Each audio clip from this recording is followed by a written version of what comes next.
South Wayanad DFO എവിടെയുണ്ട്. Sir, അത് എത്രത്തോളം ആശങ്ക ഉണ്ടാക്കുന്നുണ്ട് ഈ ഒരു സാഹചര്യം?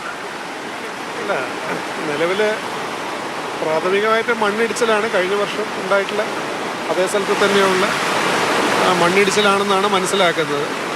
ആശങ്കപ്പെടാനൊന്നുമില്ല. ഈ പറയുന്ന നോഗോ സോണിലുള്ളവരെ എല്ലാം തന്നെ മാറ്റി പാർപ്പിച്ചിട്ടുണ്ട്. ശക്തമായ മഴ ഉണ്ടല്ലോ ഇപ്പോൾ 2 ദിവസമായിട്ട്.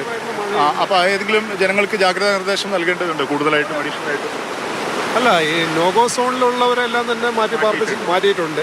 പിന്നെ പ്രാഥമിക നടപടികളെല്ലാം തന്നെ സ്വീകരിച്ചിട്ടുണ്ട്. ആശങ്കപ്പെടേണ്ടതായിട്ടൊന്നുമില്ല. ഈ ജോലിക്ക് പോയ ആളുകൾ ഉണ്ടായിരുന്നല്ലോ, ഈ പലരും അവർ രാവിലെ ഈ എസ്റ്റേറ്റിനകത്തൊക്കെ അങ്ങനെ ഒറ്റപ്പെട്ടു സുരക്ഷിതരാണ്.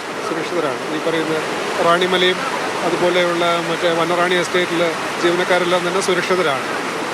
കൃത്യമായ ഒരു മുന്നറിയിപ്പ് നൽകുന്നതിനുള്ള DFOയാണ് പ്രതികരണം അറിയിച്ചത്. നിലവിൽ ആശങ്കപ്പെടേണ്ട സാഹചര്യമില്ല, ആളുകളൊക്കെ സുരക്ഷിതരാണ്. ഇപ്പോഴും മഴ ചെറിയ തോതിൽ അവിടെ തുടരുന്നുണ്ട്. അതിലും 2 ദിവസത്തേക്ക് ഒരു ജാഗ്രത പാലിക്കേണ്ട സ്ഥിതിയാണ്. മുന്നറിയിപ്പ് സംവിധാനം കൂടുതൽ കാര്യക്ഷമമാക്കണം എന്നുള്ളതാണ് നാട്ടുകാരുടെ ഏറ്റവും പ്രധാനപ്പെട്ട ആവശ്യം.